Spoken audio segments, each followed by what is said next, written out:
My name is Alicia Hill. I've been with you guys for a few of our 15 minutes of inspiration sessions for the 2021 campaign, CFC campaign for the Kaptivate supported zones. I welcome you back today for our final 15 minutes of inspiration with Miss Eva Bunnell.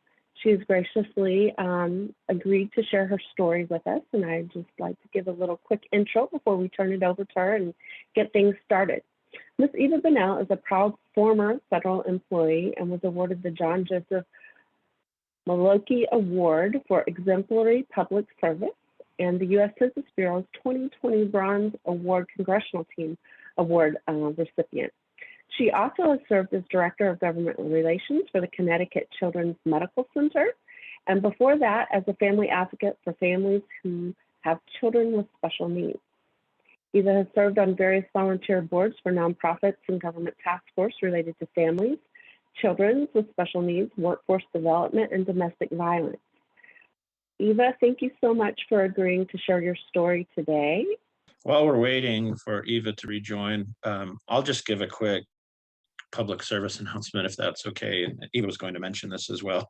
But as many of you know, we've had a couple of disasters in the country recently as far as natural disasters. There were the tornadoes, I believe it was the week before Christmas, that ripped through 6 states and caused just huge devastation there.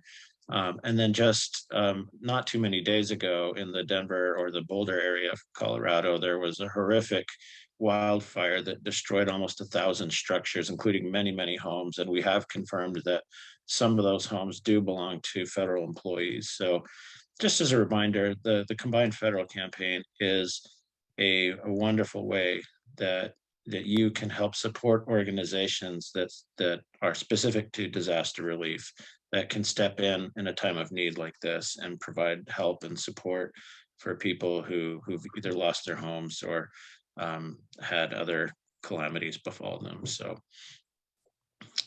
and hopefully we'll get, oh, she's back. Good afternoon to everyone on this call. I have been so looking forward to getting together with all of you and spending these 15 minutes with you. It may be less at this point. I want to be very respectful of your time because I know what your days look like as a former federal staffer. I know you're all very busy, and as I know Bruce shared, with all that's going on in our country with these natural disasters and things, people in the federal agencies are working harder than ever. So thank you. I am honored to be here. I'm honored that, I was asked to share my story with all of you today, but we all have stories. This is just my story. On a daily basis, you do things every day that inspire and encourage others. All stories start at the beginning, so I'll quickly begin with mine. I'll start again as a child. What's happened to me and what's informed my work and how I choose to use my extra time, my free time as a volunteer on various nonprofit boards. I am so proud to be invited by Alicia and Bruce and Quinetta and Quinn and all the wonderful people who are a part of the Combined Federal Campaign and all of you federal staffers, because I share my story. I hope that you take away from it why what you do is so important, why your involvement with the CFC is so important. So I grew up in a family of 6 children, 2 parents who came from themselves very traumatic, very violent, and abusive backgrounds. It just so happened that the 2 of them found one another and became parents to 6 children. What we experienced as kids was that there was just constant chaos, neglect, all kinds of all the various sorts of abuse that you can imagine. And the impact of that on our lives and as children, because children believe they're the centers of the universe, and so everything, of course, has to do with them. Everything is their fault. Growing up, it meant that, we had no understanding of the world or our place in it, or that we even had any kind of value. And if you're treated as a child that has no value, that's what you believe. but still, I need to insert in there that, I love my parents. Lost my dad 5 years ago, and I miss him very much.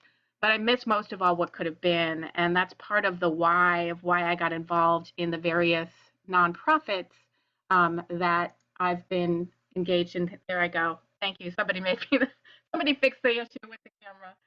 Um, so, um, what was missing in our lives, as children and growing up in such a household, our needs hit nearly every emotional and material resource support need that you can imagine. So as a family, and as children, we relied heavily on the various agencies and nonprofit organizations in our communities that we lived in, to meet the profound need that we had in our family. As kids, we moved 21 times. We were evicted a lot. So housing was very, very important to us. And the organizations that provided housing, low cost, low income housing, was very important. To this day, my husband and I can drive around the state of Connecticut, and I'll point out the various houses that I lived in. And, it's funny today, but it wasn't so funny when we were kids, as you can imagine. We also understood what hunger was, not just food insecurity, but my dad would often leave. And when he did, so went the household income. And so we knew what it was like to have our electricity turned off, to be without power, without heat during the winter, to be without food. There were days that I remember, in our home that my mom would bring home the heels of the loaves of bread, from the restaurant that she cooked at, because they didn't use them. They didn't serve the heels of the bread, and often that was the only food that we had to eat. So certainly, food pantries and food banks and the town, had a lot to do with making sure that we had something to eat sometimes on our table. Christmas gifts, if it weren't for the town agencies and the nonprofits, the Tommy Toy Fund, and all those places, organizations that you support through the CFC, we would never have known what it was like to get a gift. Birthdays weren't celebrated. So those Christmas gifts, were everything. Happiness as a child came from those agencies. And again, those very agencies that you do support with your time, treasure, and talent, the happiness in our household came from those agencies. That was my first understanding of charity. And like the abuse that we experienced, I felt this charity and that caring in my skin. And I truly hope that you take in what I just said. On those days when you wonder if what you do in your daily work or in the charitable work through the CFC, whether or not it makes a difference, please, please take it from me. It truly does. Um, as you can imagine, I and my siblings fled our childhood homes as soon as we could. And for me, I'm ashamed to say that that meant me marrying young. Actually, I was 19 years old, and I was probably the oldest of my siblings when I got married. Others were younger, if you can believe it. I left home without even a high school diploma because we had to go to work. We were pulled out of school and had to go to work. So I got married, again, very young, and soon after getting married, got pregnant with our first child. I'm the mother of, a very proud mother of 4 children, beautiful children. My oldest daughter, Jacinta, was born with a significant, severe brain disease, something called lissencephaly, and with profound medical needs and profound disabilities. What I couldn't do for myself, I was very shy, and uninformed, as a young mom. I could do for my child. My child had no voice, and I had to quickly learn how to use mine to get her what she needed because I was determined that no child of mine, if I could help it, would ever suffer. And so it was very, it was a strange and beautiful gift. My daughter, she is the light of my life. She taught me everything about being a good parent and about being strong and courageous. But she helped me to get out of my own way and get out there and make a difference in the world. Um, Serendipitously, when my daughter was born, we lived in the same town as a former United States Senator. That senator was Christopher J. Dodd. He, as you may know, was the founder of the U.S. Labor Committee's Subcommittee on Children and Families. And it was in church, we both went to the same church, that I met him. And in my ignorance, I had no idea who he was. He was just this kind gentleman who would take the time to say hello to my daughter. He would kneel down next to her wheelchair and speak with her. And it was through that friendship that he learned about a situation with my family and my then husband. Jacinta had spent some significant time in the intensive care unit. And it was during one of these ICU visits that my former husband lost his job. And, it was taking time off to help care for a sick child. And, it was once upon a time in the United States, a commonplace happening where when families needed time off, that families could, people could lose their jobs. And so Chris will, to this day, say that it was my daughter Jacinta who inspired him to go after the Federal Family and Medical Leave Act, FMLA, for this country. It took more than 6 years for FMLA to pass. Chris had me in several times to testify before the subcommittee on FMLA. It was the first law that former President Bill Clinton signed into law when he became president. We had a little town hall with the president and Vice President Gore when the bill was signed into law. We remain friends with Chris to this day. He was a pallbearer at my daughter's funeral. Jacinta died 12 years ago, where most children live to the age of 3 with lissencephaly. Jacinta died 2 months short of her 27th birthday. She knew she was loved, but again, it was because of all these organizations that helped my family and helped her with what she needed to live and thrive, that allowed her to live such a wonderful long life beyond what her diagnosis was. So I'm looking at my notes. I apologize, but one of the ironies when Jacinta died was by that time FMLA had been law of the land for more than a decade. It was signed into law in 1993. Jacinta died in 2009. But because of FMLA, my immediate family members were able to take time off from work and spend the last days of her life with her, saying goodbye, and then to grieve. Sorry. So FMLA was my first taste of being an advocate and realizing that there was so much that we can do as individuals to make life better, not just for ourselves, but for others. So, we know as parents, I see some of the comments, that parents, there are moms and dads out there, you would move heaven and earth for your child to get the right things done.